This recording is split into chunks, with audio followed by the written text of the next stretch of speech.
ध्यानाभ्यास के लिए कृपया अपने नेत्रों को बंद कर लीजिए।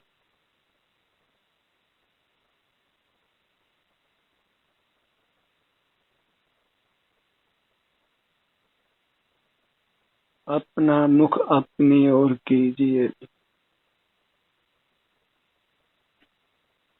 आपका सुख आप में ही है।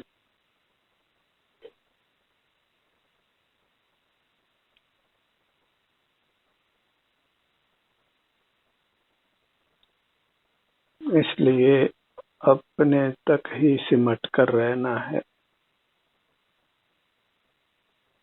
सुख का उपाय इतना ही है कि हम अपने से युक्त रहें, क्योंकि सुख अपने बाहर नहीं है।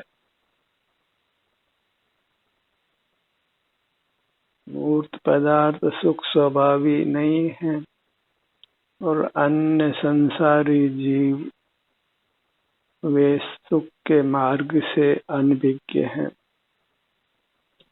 वे बहिर्मुख ही रहते हैं, इसलिए उनका संग करना भी अच्छा नहीं है।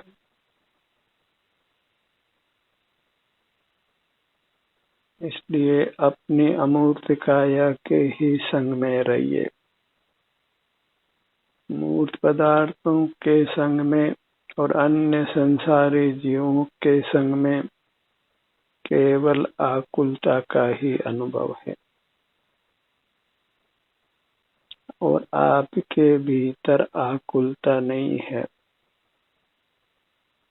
बाहर से जुड़ने से ही हमारे भीतर आकुलता पैदा होती है और बाहर से नहीं जुड़े तो आकुलता पैदा नहीं होती है।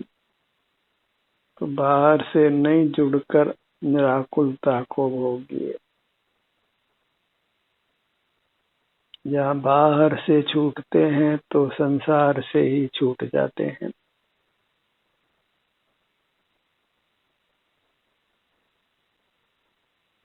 मोही जीव अपने से च्युत रहते हैं और निर्मोही जीव बाहर की दुनिया से च्युत रहते हैं।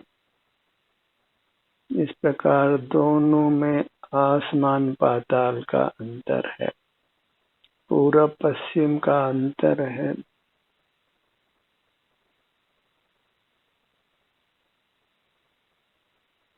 अपने भीतर सुख है और बाहर से जुड़ने से दुख है। इसलिए अपने भीतर से ही जुड़कर रहिए।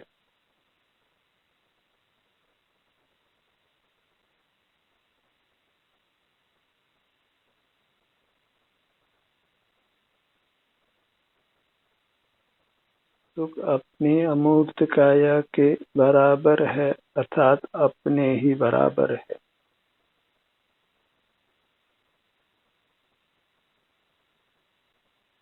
क्षेत्र से भले ही हमारे सुख की सीमा हो, पर भाव से हमारा सुख असीम है और इसको निरंतर अनंत काल तक भोगा जा सकता है। क्योंकि हम अविनाशी हैं, इसलिए हमारा सुख स्वभाव भी अविनाशी है और इससे जुड़कर हम अविनाशी सुख भोग सकते हैं। सुख स्वभाव से ही हमारी उत्तमता है। लोक में मैं उत्तम हूँ, ऐसा निर्धार करिए। अपने लिए मैं एक ही लोक में उत्तम हूँ। मैं ही मेरे द्वारा ग्राह्य हूँ। अन्य कुछ भी वस्तु ग्राह्य नहीं है।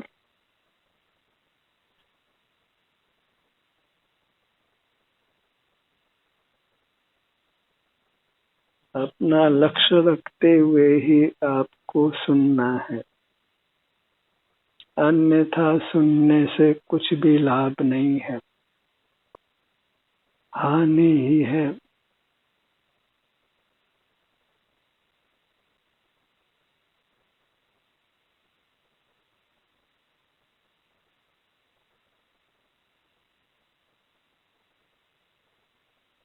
अपनी दृष्टि को अपने सिर से पैरों तक फैलाइए।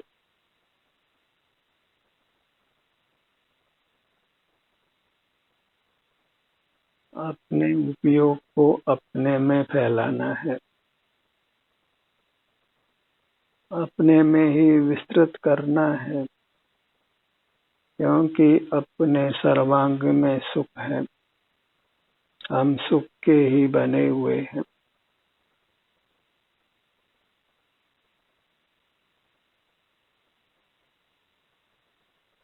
अमूर्त होकर भी हम अनुभव गम्य हैं, स्वसंवेदन गम्य है।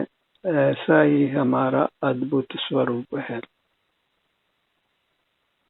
इसीलिए कहा आत्म रूप अनुपम अद्भुत याई लखे भव सिंधु तरु। अपना उपयोग अपनी ओर करना, अपना ध्यान अपनी ओर करना ही अपना अनुभव करना है। फिर स्वतः ही हमको अपने स्वास्थ्य की दशा का अनुभव होता है, निराकुलता का अनुभव होता है। वीतराग रहते हैं, रागादि दोषों की उत्पत्ति नहीं होती।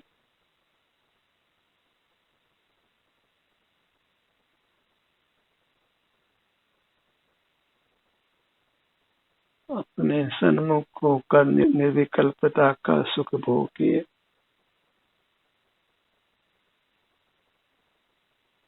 न इंद्रिय व्यापार है, न मानसिक व्यापार है, न कुछ बुद्धि का ही व्यवसाय है। इन सब से हमारा सुख ही बाधित होता है।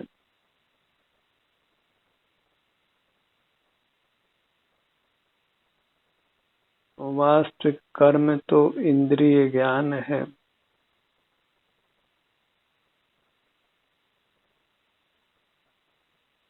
उसी से हमें अपने आप को मुक्त होना है।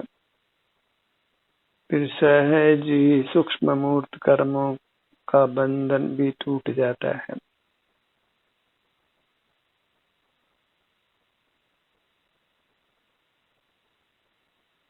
कर्मनाश की बात करने से कुछ सिद्धि नहीं, इंद्रिय ज्ञान का नाश करने की ही बात करिए, क्योंकि उसी में आप स्वाधीन हैं। मूर्त कर्म तो परद्रव्य है, उसमें हमारा कोई अधिकार नहीं, कोई कर्तृत्व नहीं। असली बंधन है वह इंद्रिय ज्ञान का है।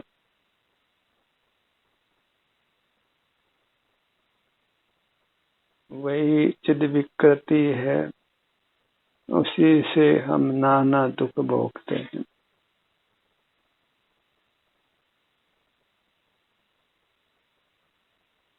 इंद्रिय ज्ञान कहें कि बहिर्मुखता कहें, स्वरूप च्युति कहें, मूर्त का अवलंबन कहें, ये सब एकार्थक है।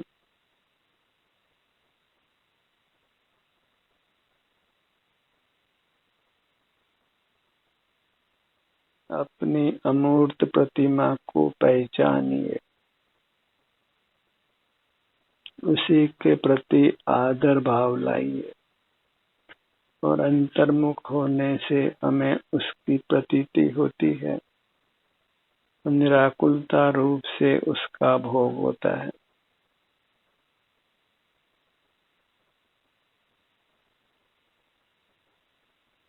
बाहरी जगत से छूट जाना और अपने से युक्त हो जाना, फिर दुख का लेश भी नहीं है। और प्रधानता से मूर्त से छूटना ही बाहर की दुनिया से छूटना है। अन्य जीव भी मूर्त रूप से ही हमको ज्ञात होते हैं, इसलिए उनको भी पुद्गल जानकर छोड़ दीजिए। पुद्गल तो पुद्गल ही है ही, पर पुद्गल से मिला हुआ जो अन्य जीव जो इंद्रिय ज्ञान का विषय बनता है, उसको पुद्गल ही जानिए। और की बात तो अन्य रहो, अपने साथ बद्ध मूर्त शरीर को भी पर जानिए। और पर की चर्चा वार्ता करना वही विकथा है। अपने अलावा आप किसी की भी बात करिए, वह सब एक विकथा है, खोटी कथा है, और उसी से दुख की उत्पत्ति होती है।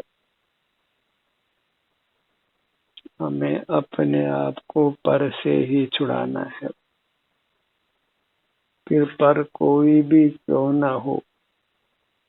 मोक्ष मार्ग में पर में भेद करना नहीं है। पर द्रव्यादु तो कई पर द्रव्य के अवलंबन से दुर्गति होती है। फिर पर द्रव्य कोई भी क्यों न हो, पर ही है, ताते दुख हो।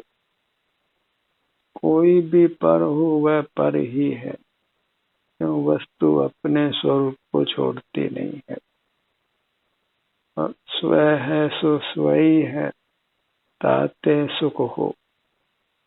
आप ही रहेगा, इसलिए अपने आश्रय से ही सुख होगा।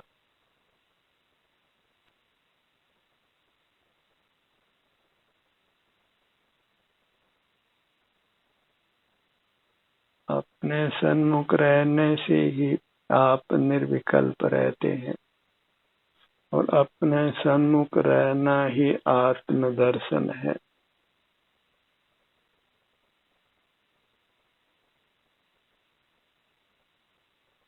दर्शन का कोई अन्य स्वरूप नहीं है।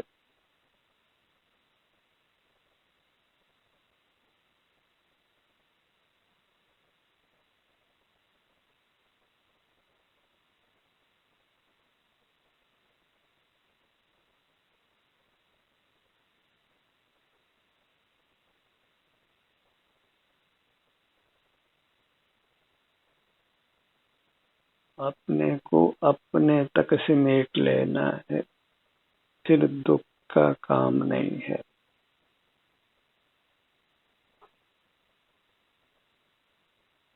आप ही मोक्ष स्वरूप हैं। अपने से युक्त होना ही मुक्त होना है, मोक्ष को प्राप्त करना है। मोक्ष को पर क्षेत्र से जोड़ना योग्य नहीं है। आप ही मोक्ष स्वरूप है। अपने को पा लेना ही मोक्ष को पा लेना है। मोक्ष में कहीं जाना नहीं है, मोक्ष में अपने को पाना है।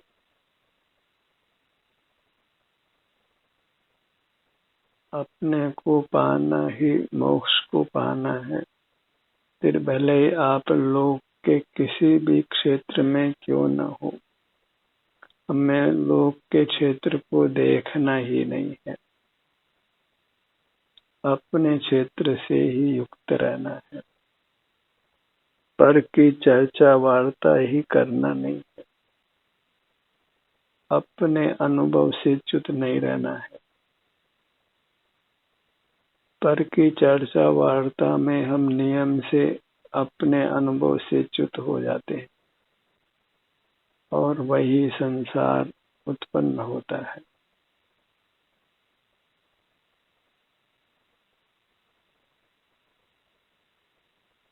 अपने मूर्त को जिन बिंब मानकर इसके सन्मुख रहिए। जगत के सन्मुख रहना वह परमात्मा की प्रतिमा को पीठ देना है।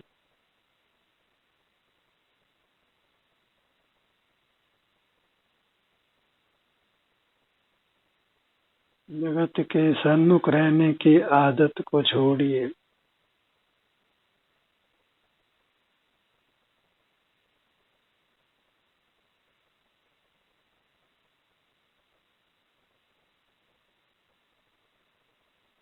बहिर्मुखता में आप अशांत रहते हैं और अपने सन्मुख रहकर आप शांत रहते हैं।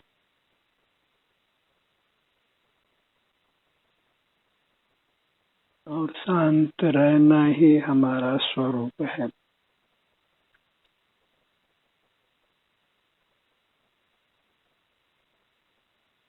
और देखते तो मक्खी मच्छर भी हैं, तो फिर हमें और मक्खी मच्छर में कुछ अंतर रहता नहीं है।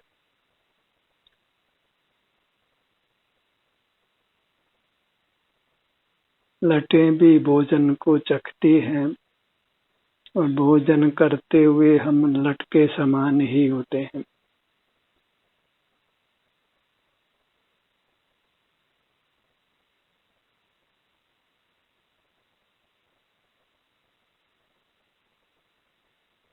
और नर होना तो नारायण होने के लिए है।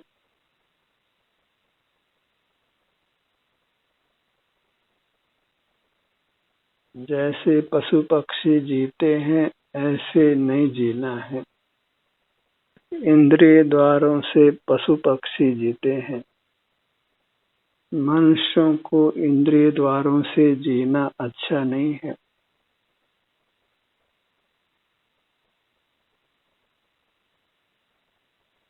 मनुष्यों को अपने में ही रहना योग्य है। उसी से मनुष्य जन्म लेना सफल होता है। और बहिर्मुख रहते हैं तो हम मनुष्यता को ही बदनाम करते हैं।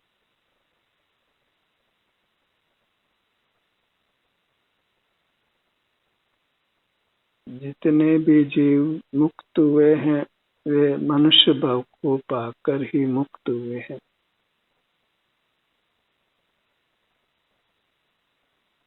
हम कहाँ खड़े हैं सो विचार करने योग्य है। परमात्मा पद से हम कितना दूर हैं, जितना अपनी मूर्त से दूर हैं।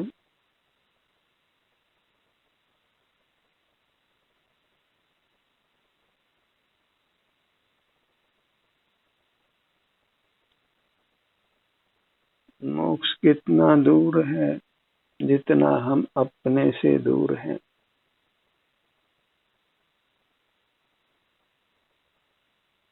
सुख से हम कितना दूर हैं, जितना हम अपने से दूर हैं।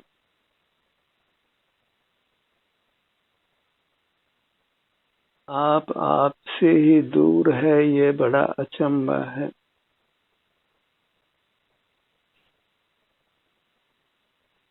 सुख का बना हुआ तत्व दुख को भोगता है, ये वास्तव में बड़ा अचंभा है।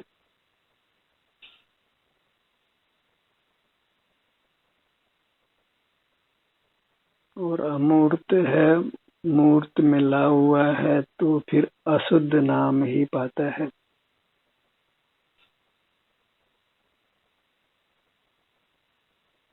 और बाहर की हर वस्तु को हम शुद्ध जाते हैं और स्वयं अपने आप को ही अशुद्ध रखते हैं।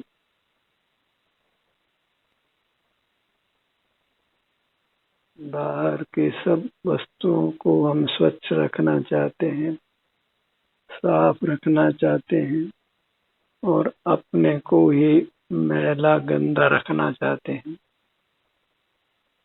जो मूर्त मिला है तो हम वास्तव में मूर्त के मिलने से मैले हैं, गंदे हैं। और अनुभव रूपी साबुन से ही वह गंदगी पृथक होती है। कोई वॉशिंग मशीन का काम नहीं है, कोई अग्नि के ताप का भी काम नहीं है। केवल अंतर्दृष्टि करने का काम है। न शास्त्र पढ़ना है, न शास्त्र लिखना है, न शास्त्र सुनना है। अपने में मगन रहना है।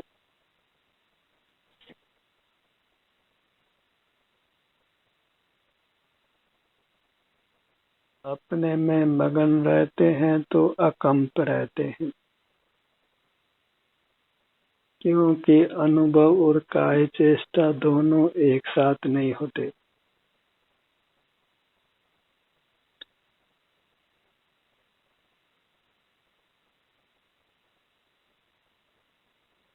अनुभव करते रहिए और काय चेष्टा नहीं करना है, वचन चेष्टा नहीं करना है, मन से कुछ विचार नहीं करना है।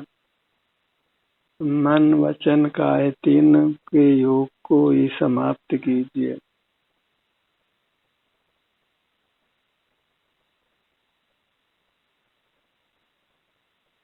अपना मुखमंडल लक्ष्य में लीजिए।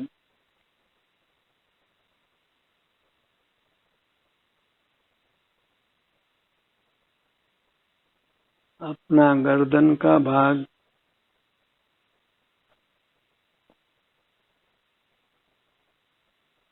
अपना धड़ का भाग,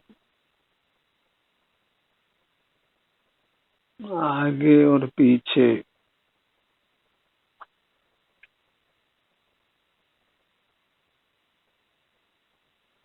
दोनों भुजाएं,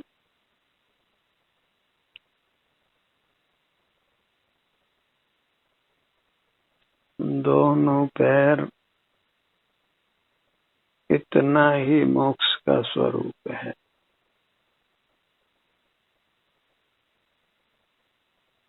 हम वास्तव में मोक्ष के बराबर ही हैं, न उससे न्यून है न उससे अधिक है।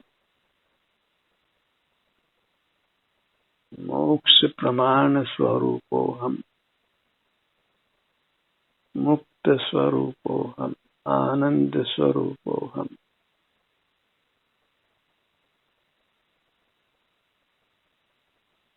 और अपनी मूर्त ही वास्तव में जिन बिंब है और वह अकृत्रिम है। मिलने से ही कृत्रिमता आती है और अकेला जीव अकृत्रिम है।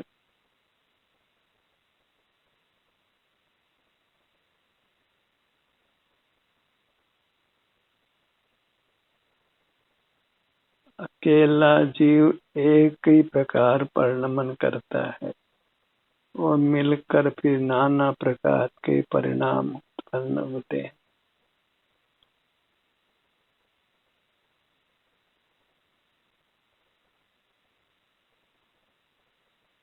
वास्तव में विस्तार एक है। सुख नाम का गुण वह भी अपने में एक ही है और प्रति समय एक सुख की ही पर्याय शुद्ध अवस्था में होती है।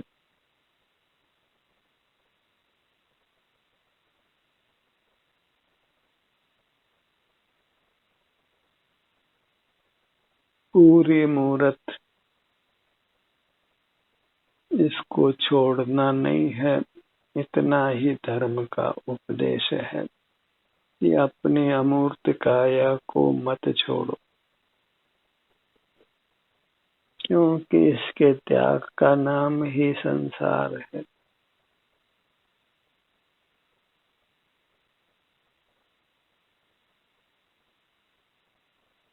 अपने को छोड़ना संभव भी नहीं है। बस बहिर्मुख होने का नाम ही अपने को छोड़ना है।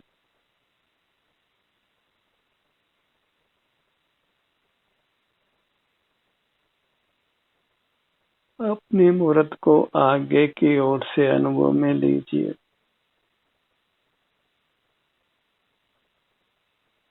पीछे की ओर से अनुभव में लीजिए।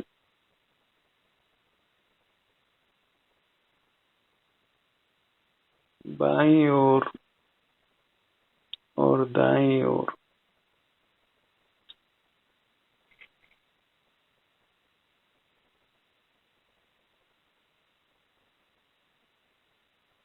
पूरी चिन्ह मूर्त, इसी के दर्शक बनिए, संवेदक बनिए।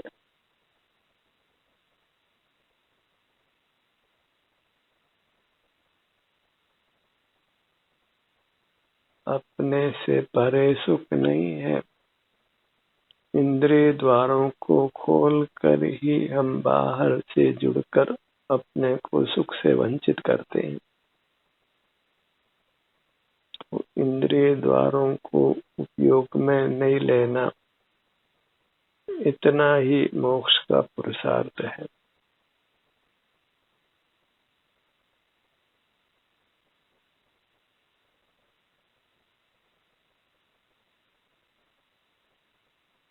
पूरी चिन्ह मूर्त उत्तमार्थ है, मंगल है और शरणभूत है और सर्व प्रकार से एक है।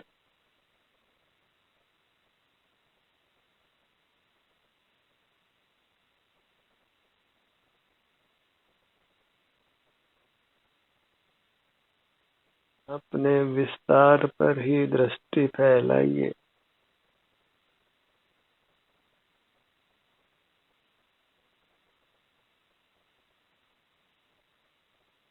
और सतत अपने सन्मुख रहने का ही प्रयत्न करिए।